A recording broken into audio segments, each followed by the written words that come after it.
ओम नमः पार्वती पतिये हर हर महादेव। आज हम क्लास 9 का जो एनसीईआरटी है उसका लास्ट टॉपिक है आपका स्टैटिस्टिक्स। स्टैटिस्टिक्स ये चैप्टर हम शुरू करने जा रहे हैं।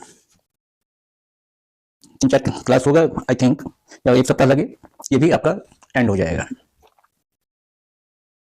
जनरली यहाँ पर एक चीज और हम देखते हैं, जो स्टैटिस्टिक्स इसको हम ये पढ़ते हैं। कई बच्चे बोलते वक्त स्टैटिक्स आपने पढ़ा है, इस तरह की बात करते हैं। ये चीज अलग है। This is the branch of physics. General physics है उसका पार्ट है स्टैटिक्स।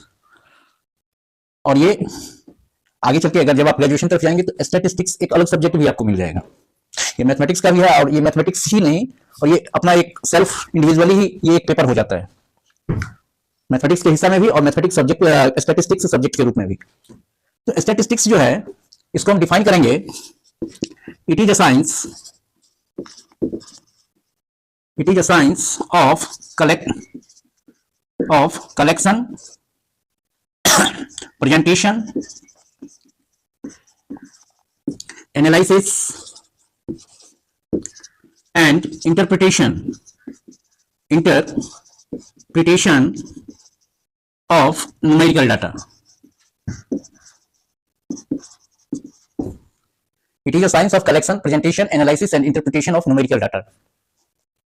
यहाँ पर जो डाटा है, डाटा का कलेक्शन भी होगा, उसको प्रेजेंटेशन भी होगा, उसको हम दिखाएंगे भी, एनालिसिस भी करेंगे, और फिर उसका व्याख्या भी आप करेंगे, इंटरप्रिटेशन होगा।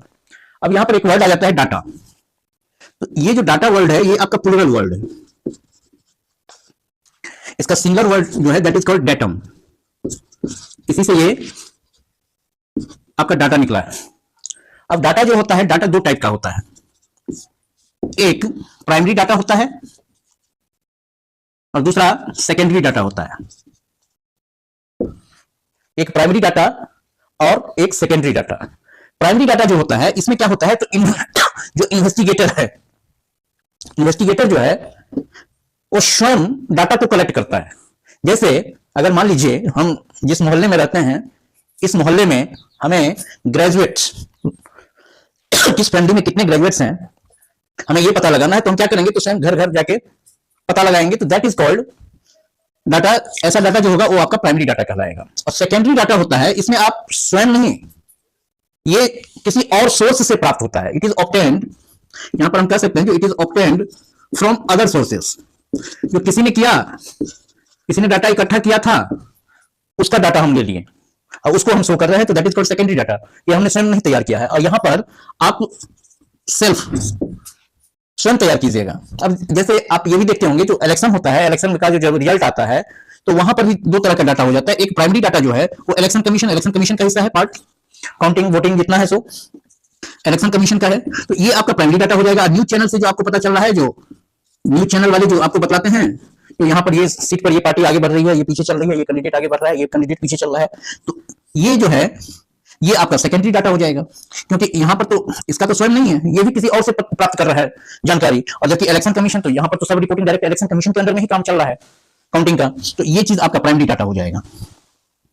ठीक है, तो इसलिए हम कह सकते हैं जो प्राइमरी डाटा जो होता है वो सेकेंडरी डाटा के अपेक्षा ज्यादा विश्वसनीय होता है। सेकेंडरी डाटा विश्वसनीय नहीं, प्राइमरी डाटा जो है वो आपका ज्यादा विश्वसनीय होता है। इसके बाद यहां पर एक टॉपिक और है, जो एक सेकेंड अब है, जो फ्रीक्वेंसी डिस्ट्रीब्यूशन। एक टॉपिक आता है जो फ्रीक्वेंसी डिस्ट्रीब्यूशन।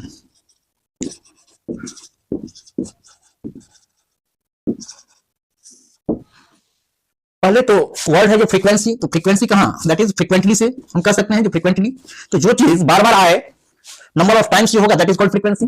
अगर कोई डाटा है, इसमें हम कह रहे हैं जो जैसे 20 वर्ष, यहां पर मान लीजिए जो ये मोहल्ला है, इसमें 18 वर्ष, 20 वर्ष, 22 वर्ष, 24 वर्ष और 26 वर्ष, मेल हो या फीमेल उससे नहीं मतलब है।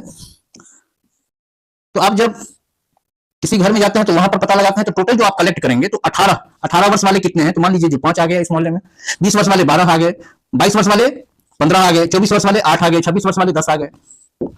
तो ये जो है जितना टाइम्स 18 वर्ष वाला आ रहा है, आपको अगर हम किसी मोहल्ले के डाटा को कलेक्ट कर रहे हैं कि इतना उम्र के इतना उम्र के इतना उम्र के इतना उम्र के लोगों की संख्या हम फाइंड आउट कर रहे हैं किसी मोहल्ले में, तो दैट इज कॉल्ड, ये चीज जो है 18 वाला आपको 5 बार आया, 5 टाइम्स, तो आप देख रहे हैं कि ये जो हो जाएगा दैट इज कॉल्ड, ये जो हो जाएगा ये आपका फ्रीक्वेंसी हो जाएगा।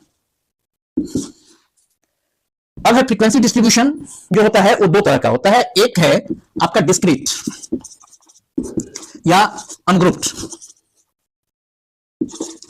फ्रीक्वेंसी डिस्ट्रीब्यूशन, और दूसरा होता है कॉन्टिन्यूअस और grouped frequency distribution. Grouped frequency distribution, अब यहां से नेक्स्ट क्लास में इस दोनों को हम क्लियर कर देंगे।